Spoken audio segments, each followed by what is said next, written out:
am speaking on not using the steps, not using the sponsor nuts.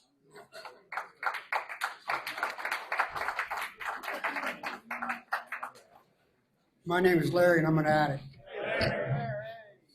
When my sponsor called me and asked me to speak on this topic, I said, boy, it couldn't be more appropriate because I'm nuts. Larry was talking about those 5 people at that first meeting. 4 of those people from my first meeting are sitting in this room right now. And I remember many, many more of the others that were in that meeting, way more than 5 people. I had a sponsee brother that was real diligent about working these steps. I remember distinctly what he said. He says, I don't have a job, so my job is working these steps. And so I took up that challenge myself because I wasn't working. I was destitute. I was back at my mom and dad's house, no license, no car, no job. And so I worked the steps like a crazy person. Within a few months, I worked the first 8 steps. But when I got to that 9, making those amends, somehow I got all balled up and jammed up because there was one person that I couldn't see myself. I didn't want to do it. I just shut down. I wasn't making amends to my son's mother. I felt like she had it coming to her. Whatever I did to her, she deserved. And that's not being very spiritual, is it, guys? So at that point, I started getting involved with service work. And I threw myself into service. It was group commitments, area commitments. And I just wasn't working any steps. I still had close contact with my sponsor at that time. And, I just stopped working steps. It's that simple. So I went along several years without working steps. I was doing all the outside stuff, none of the inside stuff. And at some point I decided I needed to start working steps again. So I told my sponsor, I'm going to start working step 9. He says, you're not on step 9. You're on step 1. And man, was I pissed off. He was my sponsor. And I did what he directed me to do. So I did go back and work the steps, worked all 12. Thank you very much for my sponsor, best sponsor in Narcotics Anonymous. And if you don't think your sponsor is the best sponsor in Narcotics Anonymous, you might want to look for another one. So, like I said, I was doing all the outside stuff and was getting all balled up inside. So I worked the steps, worked all 12, and this using the sponsor. More recently, I wasn't using my sponsor. I was listening to other people in the rooms talk about how they called their sponsor every day, knowing I wasn't doing that. And I just want to quickly mention my clean date's June 15th, 2001. I still got the key tags. This thing's been, we got the purple one for number 20 on there, and I threw another one on for my 21st year. They call me Key Tag Larry down the valley. I can't figure out why. But I was reading it just for today this morning, and I just realized how much that played into my topic today. It says pain. And I said, why did I work the steps?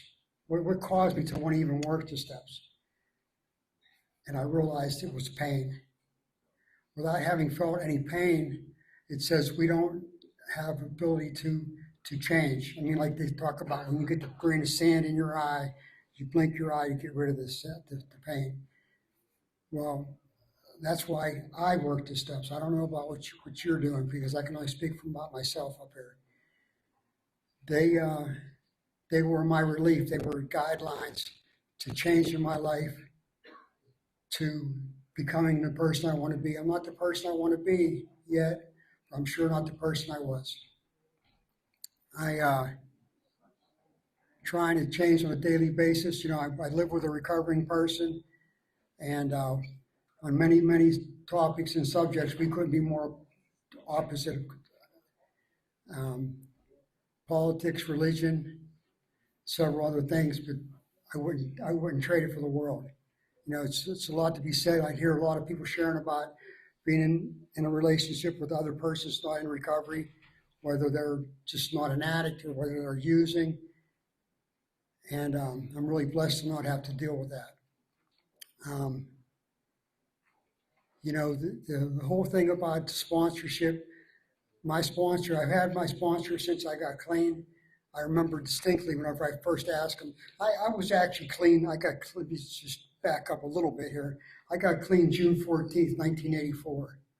I was in Connecticut, and I stayed clean for 4 years and a couple months. And we were doing I was involved in the making of an area. Connecticut was an area in the mid-Atlantic region, and someone come up with this crazy idea, we're going to break off and become a region. I didn't even know what that meant.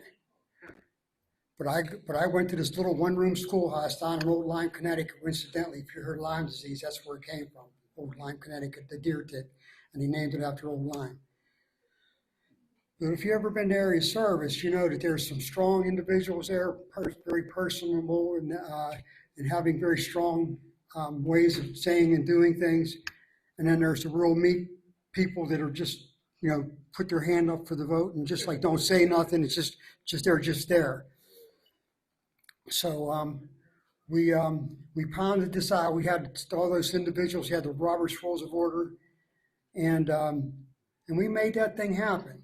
Connecticut became a region, and just like anybody that's been around for a long time knows the story about how the Pittsburgh area, they had one meeting a day, had the Aliquippa double bubble, they had the Braddock meeting and all those meetings. There was one a night, and people loaded up in cars and would go to the meetings and support the meetings, and that's how it was up there.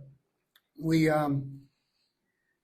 started off with breaking into the areas and people that were setting up these new meetings, and a lot of them struggled in the beginning, and we went and we supported those meetings until they became able to support themselves. But it was a very rewarding process. But I was clean for 4 years, a couple months, and I changed shifts at work, and that allowed me the opportunity to not have my regular meeting, my nighttime meeting attendance. And I don't know how long it was, if it was a week or 2 weeks, it was less than a month. After 4.5 years, I picked up. And my relapse was a relapse of hell, and it wasn't a couple months like, some guys just shared about how he had 5 years and came back right away and got 30 days. Well, my relapse lasted for 13 years. And if that's the case, that if I was going to pick up and I had to wait another 13 years to get back, I'd be pretty old, because I'm 62 now. So I figured 75 years old, I'm not trying to even think about that.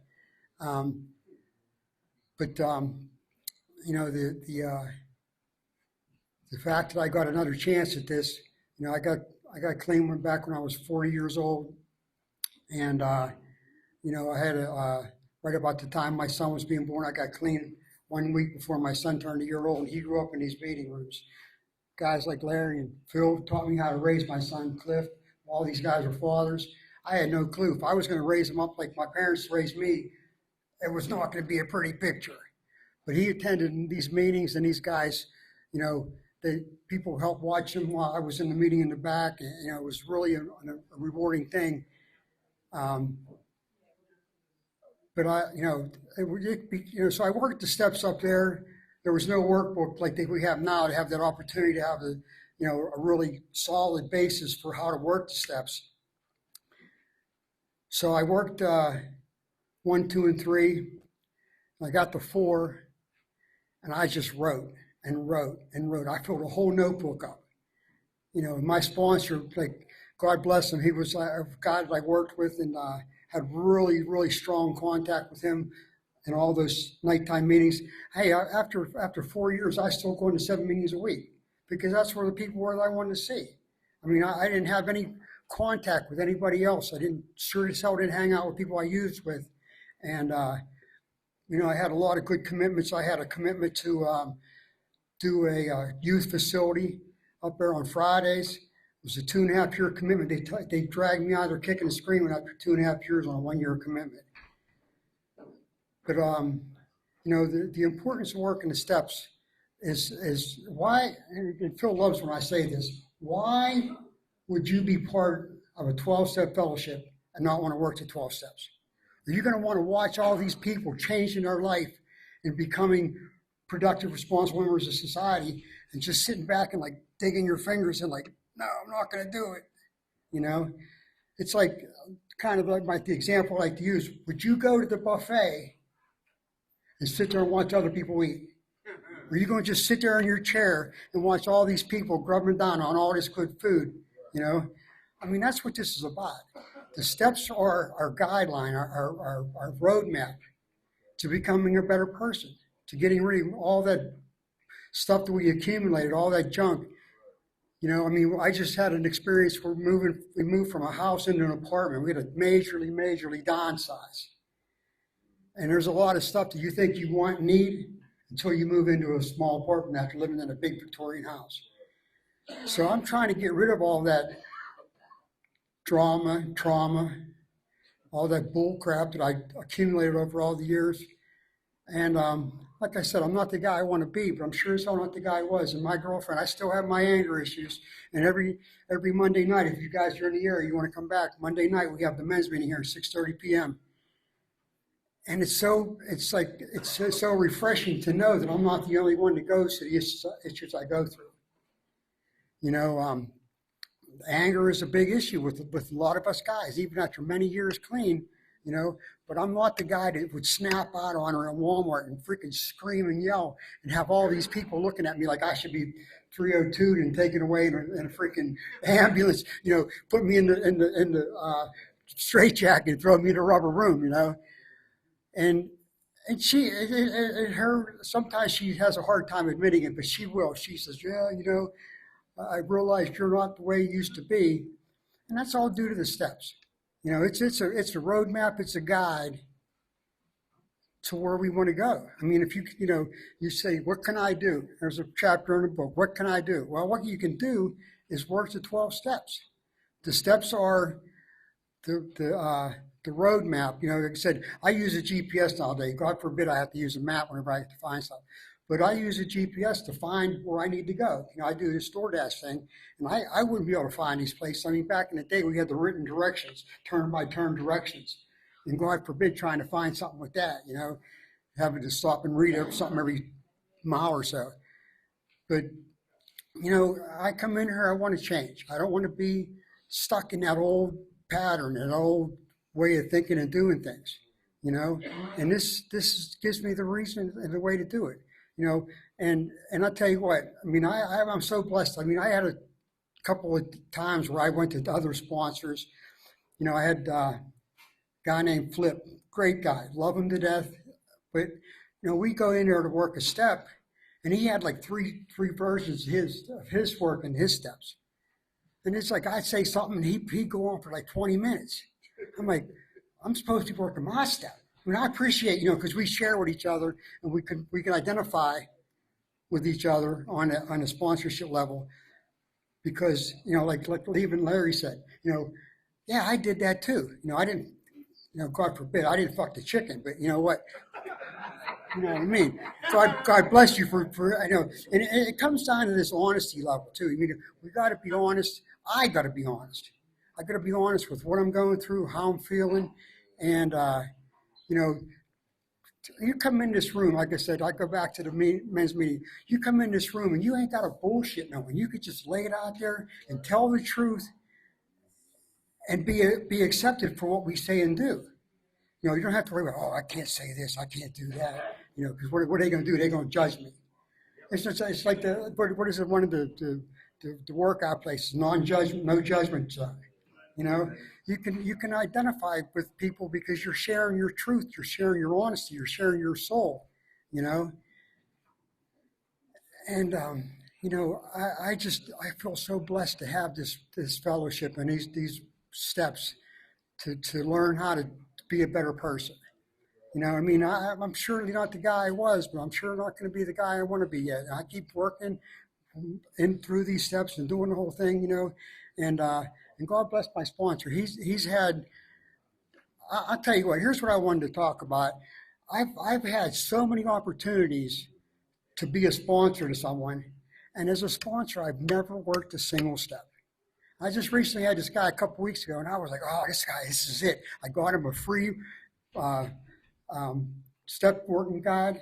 I'm like, "Man, I'm finally going to work this step." I called him one night, and then I never heard from him again.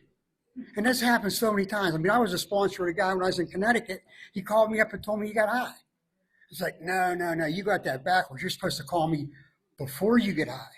Because once you get high, ain't nothing I can do except invite you back to another meeting, you know? So I guess there's a longing in my heart and my soul that I could someday work a step as a sponsor. But that's all. That's all in God's time. That's God. I mean, I wanted to reach out to this guy again, but I'm like, Mary just had a sponsor that dumped her and went to a sponsor in the other fellowship. So what's going on with that? So I just want to do that. I mean, I don't think that's a bad thing, you know. But it's like it's a process. It's a process, and sometimes I hate that word. It's a process, and I don't become whole or new overnight. You know, I've been doing this thing for a few 24 hours, and it's something that I know is a benefit to me. I'm a benefit to society. I'm not that guy that was doing all that grimy shit before, and I don't know, man. It's great to be here at the conference. I appreciate seeing my sponsee brother here. When he walked in, I was like, so excited. My brother over here used to come from McKeesport all the way up to Jefferson Hills to pick me up to go in the opposite direction for a meeting. And I mean, I tell you what, I don't know how much anybody else would appreciate that, but that was really, something that meant so much to me that he was willing to do that, and we'd have our meeting in the car before the meeting and after the meeting, and we got to some real stuff, some real deep stuff, and it was very invigorating. It was a growth opportunity that I really took advantage of, and my thing is this: if you were here when I got here, no matter what happened along the line, you're still my predecessor. That's how I see it. You were here when I got here. You helped me through my early recovery, and these guys that are here, man, like showed me how to do this thing, made me want to do it. The steps guided me to becoming the person I could be. As far as not using a sponsor, I finally made a commitment to myself and to my sponsor. I set my alarm for 9 o'clock, or actually 10 to 9 every morning. Well, Monday through Thursday, he has stuff going on the weekend. So Monday through Thursday, I set my alarm. We get up, we talk about the just for today. And truth be told, a lot of those mornings after I'm done, I crawl back in bed. But I'm making the commitment to make that conversation, And one of the things I got to get better with is making phone calls. I have if you were to see my phone, I have 1,000 numbers in my phone. Some of them are from other people out of state that I ran into. I had an opportunity. I was a windmill driver for the windmill blades, safety car driver. So I got to go all over the country. And it was kind of a thing where I'd walk into a meeting and like for that first couple of seconds, I'd like, oh man, I'd be like all nervous and stuff like that. But then I realized I'd laugh at myself because they're all the same people. They're all the same people that I already knew. They're trying to get a day clean and help me get a day clean. So I got numbers, and whenever I celebrate, I call these people, and tell them, I made another trip around the sun, and I got another year clean, and thank them for their help. I went to this one meeting in Grand Isle, Nebraska, and I get there, and there's a list on the door. I thought the door was like stiff and needed to be oiled, but here it was locked. Imagine that. So I started calling these numbers. I said, it just reminded me, like if I was in a strange town and I was using, I'd find a way to get through that list of people. I'd find those people and I would go down that list and call them, you know. And so I I got down to about the seventh person. He said, well, I can't come to the meeting, but I can come out and open the door up. Well, I was celebrating 11 years that weekend. And so there was two people on the street with me on the sidewalk. It was a guy had 30 days and a girl had 60 days. They asked me this question. It was kind of, I laughed to myself, but they said, have you ever chaired a meeting? Well, at 11 years clean, I absolutely had chaired a couple meetings, you know, at that point. So we get in there, we start setting up the meeting, putting out the literature and all that stuff like that. And, when it came to clean time, I stood up and I said I was celebrating 11 years. And I'll never forget this. This girl, she gets up out of her chair and she sprints to the back of the room. I mean, like Jackie Joyner Kersey couldn't have beat this girl in the back room. She was fast. And she digging through this drawer. And she, damned if she didn't come up with an 11-year coin. I was like, wow. I mean, that's just like, it was so amazing. You know, and then a guy that I talked to, after the meeting we talked for about an hour on the phone. Never met the guy. If the guy walked in the door right now, I wouldn't know. We talked on the phone for like an hour, you know. And so it's like, it's amazing that, you know, I was in Iowa, based out of Iowa for most of the time. And I was able to get to a lot of meetings down there, you know, Rock Island, Nebraska, Rock Island, where's Rock Island? Illinois. Rock Island, Illinois. It's just on the other side of the border of the state border. And, I've just had so many wonderful opportunities in my life. And I just like, you know, I know it's all because of the fact that I worked these steps. I made the changes that I needed to make.